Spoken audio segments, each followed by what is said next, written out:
Hello and welcome back to our YouTube channel. My name is Kira and I'm a speech and language therapist working within the Ealing team.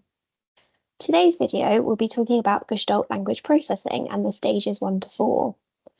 Today's video will talk about language processing in quite a lot of detail, so please do contact your speech and language therapist for more support or to answer your questions. Before we begin, here are some quick definitions for you. Language processing. This is the way that we learn and develop language. Gestalt. This is a word that means the whole thing together or everything all together. It can also reference looking at patterns as a whole rather than the individual pieces. So in language learning, this means that we're learning words all together. For example, we would learn the words round and round the garden as a whole, rather than splitting up the individual words and learning them separately, such as round and round the garden. Our aims for today is that we'll be talking about the different types of language development and how they differ from each other. We'll talk about how to recognise a child moving through the GLP stages or the Gestalt language processing stages. We'll talk about the different stages of Gestalt language processing, and we'll discuss our top tips for supporting a child that is a GLP. So first of all, we're going to be talking about language development. First, we'll look at the type of language development that most people are familiar with. This is called analytical language processing, and it follows a linear development and is a step-by-step process. Here we start with single words and slowly increase the combinations of these single words until we reach complex sentences. So a child might start with mummy, then use two-word combinations such as mummy work, then move to simple sentences such as mummy gone work, before reaching the final stage of development and producing complex sentences, such as mummy has gone to work today. When we think about Gestalt language processing, we can see that language development looks different. Many parents will often say to us, he just started talking in sentences one day. When we ask about their child's language development, Gestalt language processing gives us a better understanding of how language development can look different for each child. Gestalt language processors have two extra steps within their language development. Instead of starting at the single word level, Gestalt language processors will typically start by repeating phrases they have previously heard. These phrases might be clear and intelligible, or they might be difficult to understand and sound like pretend words. We call these repeated phrases delayed echolalia. Initially, Gestalt language processors are understanding these phrases as one unit of speech. For example, a child might use the phrase, "Oh no, where'd it go?" to communicate, "I need help" in all situations. After GLPs have started to use these repeated phrases or gestalts, we can expect to see children begin to break these down into chunks and mix and match them with other gestalts. For example, a child might use "oh no" and "where'd it go" separately rather than together. Here, children are beginning to understand that language can be moved and used more flexibly, and we'll talk about this in more detail later on. Once the child has broken down their gestalts into smaller chunks and is using language more flexibly, they'll begin to identify single words. This is where children recognise that each word has its own meaning, and we will see unique and original use of language.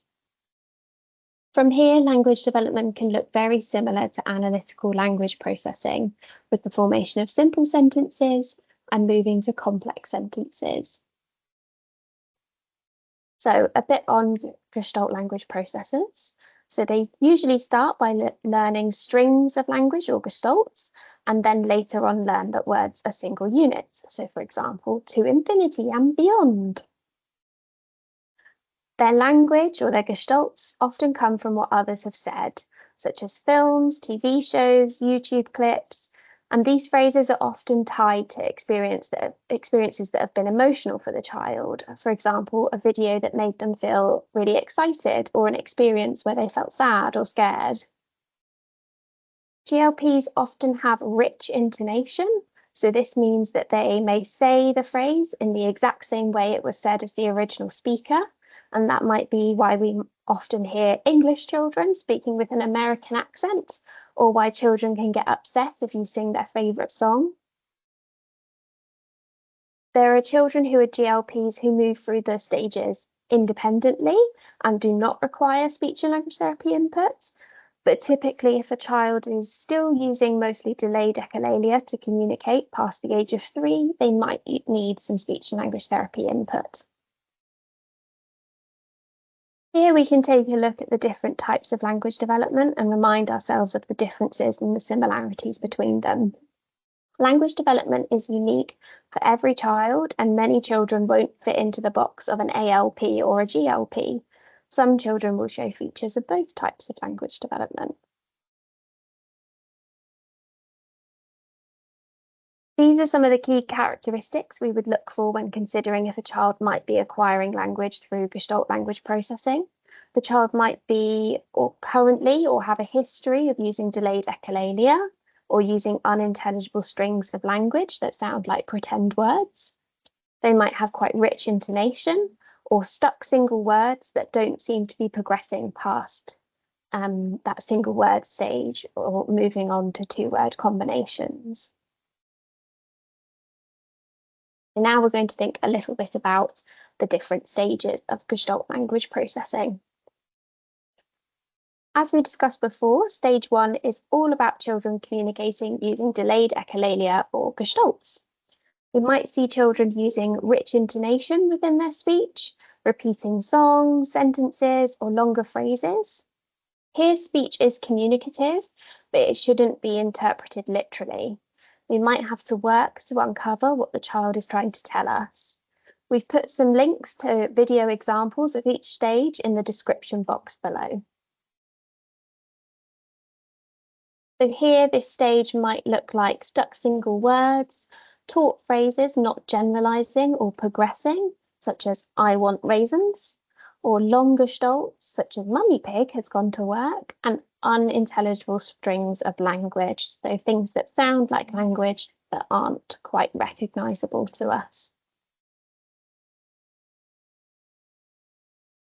In stage 2, we begin to see children understand that language can be used flexibly and is movable, and children will start to make new combinations with their gestalts. Our example here is the phrases let's get out of here and want some more. Here we can see the child breaking up the let's get and out of here, and we can see them using want and some more. And these can be recombined to create new phrases such as let's get some more and want out of here. Stage 3 is often referred to as the magic stage, and it's one of the critical stages within language development. Here, the child has identified that each word carries its own meaning, and the child can use these single words to create their own unique language. Children might name items by they see and refer to items by pointing, looking, touching, or reaching. At this stage, word order really doesn't matter, and we can let the child experiment with word placement and order. So, for example, ball big or big ball. Stage 4 is when the child is truly creating their own unique language. Initially, their sentences might be simple, but these will increase in complexity.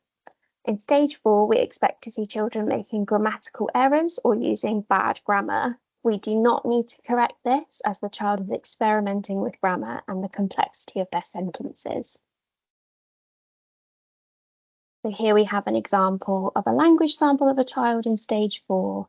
So the child might say playhouse, and the adult replies, I got the mum. I get the cat. You got it. You got the cat. Cat's hungry. I got food. Yummy. Mum ate it. Oh no. No. Got cat food. Yes, much better. Kitty ate the food. I eat it yummy. And here we can see the whole process of development with one example gestalt. So we might start off in stage 1 with Mummy Pig has gone to the shops. Here we can start to see that the phrase has been broken down into 2 chunks. Mummy Pig, gone to the shops. Here we have that single word, mummy. Then we've got the 2-word combination of mummy work. We have simple sentences, mummy gone work, and more complex sentences, such as mummy has gone to work today. Moving on to our top tips for supporting Gestalt language processors. Just a precursor, some of the advice we discussed today will differ from advice that you might have been given previously by us or other therapists. This is a new way of working for many of us, and we're learning about Gestalt language processing all the time. Our first tip, and the thing that we want you to take away from this session the most, is that echolalia carries meaning. It might not make sense to you in the moment, but we must acknowledge the child's communication. We can do this by nodding, smiling, saying yes, or repeating it back. We need to try to piece together what the child is communicating. Think about where a gestalt came from. Was it a YouTube clip, a song, something that someone close to them might have said? And when the child used the gestalt, where were they and what was happening around them? This can help us to work out what the child is communicating when they use that gestalt. And from here, we can consider language that can be modelled to make this communication more effective. We want to be modelling phrases and sentences rather than single words. So as discussed, children who acquire language through the Gestalt language processing route are more likely to pick up and use phrases than single words. Therefore, we want to try and model phrases when we are exposing a child to new language or experiences. Children need to be able to communicate for a wide range of reasons: to request, to protest, to comment, to share enjoyment, to ask questions, and so on. Therefore, we really need to make sure that we're modelling language that can be used for a wide range of purposes, not just for requesting and commenting.